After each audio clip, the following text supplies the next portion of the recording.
یعنی آپ کے اندر ایک کشمکش، ایک کنفلکٹ ہے، یار یہ کروں یہ نہ کروں، یہ مسائل، تو آپ اپنی صحت کا نقصان کر رہے ہیں۔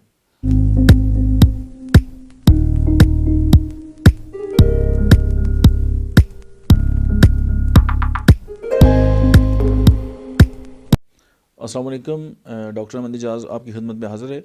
آج ہم آپ سے ایک بڑی امپورٹنٹ بات کریں گے ایک مخصوص سبجیکٹ کے بارے میں۔ آپ نے اکثر دیکھا ہوگا کہ اگر بچوں کی آپس میں لڑائی ہو جاتی ہے تو وہ تو 15 منٹ بعد دوبارہ آپس میں کھیل رہے ہوتے ہیں اور وہ بھول جاتے ہیں کہ انہوں نے کوئی لڑائی بھی کی تھی، لیکن ان کی جو والدین ہیں وہ آپس میں 2 2 سال تک نہیں بولتے۔ کبھی سوچیں کیوں؟ ہم ساری زندگی میں یا غصہ کرتے ہیں یا غصہ سہتے ہیں، تیسرا کوئی کام سوچ لیں۔ یا ہم غصہ کریں گے یا غصہ سہیں گے، چاہے وہ باس کا غصہ ہے، چاہے وہ والد صاحب کا ہے، چاہے وہ فیملی کا پریشر ہے، یا ہم کسی کو پریشر دے رہے ہیں اور اپنی مرضی کے مطابق جو ہے اس کو چاہتے ہیں کہ وہ ہماری مرضی کے مطابق زندگی گزارے۔ آپ دیکھیں کہ کیا آپ کبھی بھی اپنی لائف جو ہے وہ آپ نے کس کے مطابق گزاری ہے؟ ظاہر ہے لوگوں کے مطابق ہی گزاری ہے، اپنی مرضی سے تو نہیں گزاری۔ اگر ہم ساری زندگی اپنے اندر غصہ سہتے رہیں گے، اپنے ایموشن کو سپریس کرتے رہیں گے، یا ہماری وجہ سے لوگ جو ہیں وہ اپنی جو زندگی ہے وہ عذاب میں مبتلا کریں گے، ڈیفینیٹلی جب مجھ پہ غصہ ہوگا تو میں آگے سے جواب نہیں دے سکتا، اب میں اپنے والد صاحب کے آگے تو بات نہیں کر سکتا، یا میں اپنے بچوں کو کچھ کہتا ہوں تو وہ تو آگے سے بات نہیں کر سکتے۔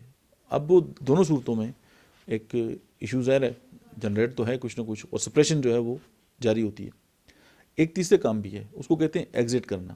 ایگزٹ کا مطلب ہے کہ جو چیز جہاں پہ ہے آپ اس کو چھوڑ دیں، جیسے مٹی پاؤ، فار ایگزامپل بچے جو ہیں آپس میں لڑائی کرتے ہیں تو ایگزٹ کر لیتے ہیں، وہ چیزوں کو وہیں چھوڑ دیتے ہیں، ان کو یاد ہی نہیں رہتا کہ انہوں نے کبھی آپس میں لڑائی بھی کی۔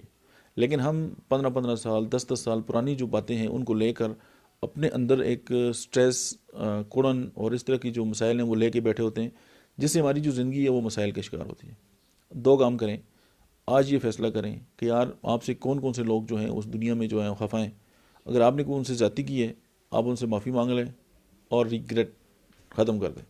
اور کسی کی وجہ سے آپ کے اندر کوئی ڈسٹربنس آئی ہے اور اس نے اگر آپ کو ڈسٹرب کیا ہوا ہے تو آپ جو ہے اس کو جو ہے وہ اللہ کی رضا کے لیے معاف کریں۔ آپ دیکھیں گے آپ کو بہت اچھا فیل ہوگا۔ دیکھیں آپ کی وجہ سے کچھ لوگوں کی زندگیوں میں مسائل ہیں، ختم کر دیں، چھوٹی موٹی باتیں ہیں ڈیلیٹ مار دیں۔ اور کسی کی وجہ سے آپ کے ساتھ کوئی ایشوز ہیں اور آپ ظاہر ہے ان کا کرنے کو لیکن کر تو رہے ہیں نا آپ، یعنی آپ کے اندر ایک کشمکش، ایک کنفلکٹ ہے، یار یہ کروں یہ نہ کروں، یہ مسائل، تو آپ اپنی صحت کا نقصان کر رہے ہیں۔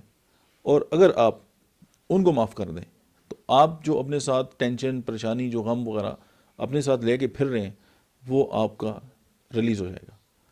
ایموشنل ریزنگ ٹیکنیکس بھی اس طرح کی ہیں، آپ انٹرنیٹ پہ بھی دیکھ سکتے ہیں، اور EFT کے نام سے لوگ اس کو مطلب اس پہ کام بھی کرتے ہیں، آپ اس کو ان سے سیکھ بھی سکتے ہیں اور اس کو آگے بھی لے کے جا سکتے ہیں۔ لیکن یہ جو پیغام ہے وہ یہی ہے کہ آپ کی وجہ سے کوئی پریشان ہے تو اس کی پریشانی ختم کر دیں، اور اگر آپ کسی کی وجہ سے پریشان ہیں تو اس کو اللہ کی رضا کے لیے معاف کر دیں، تو آپ دیکھیں گے آپ کی لائف کے اندر بہت زیادہ جو ہے وہ بہتری آئے گی، اور آپ کو بہت اچھا لگے گا کہ زندگی بہت خوبصورت ہے، اس کو جی کر دیکھیں۔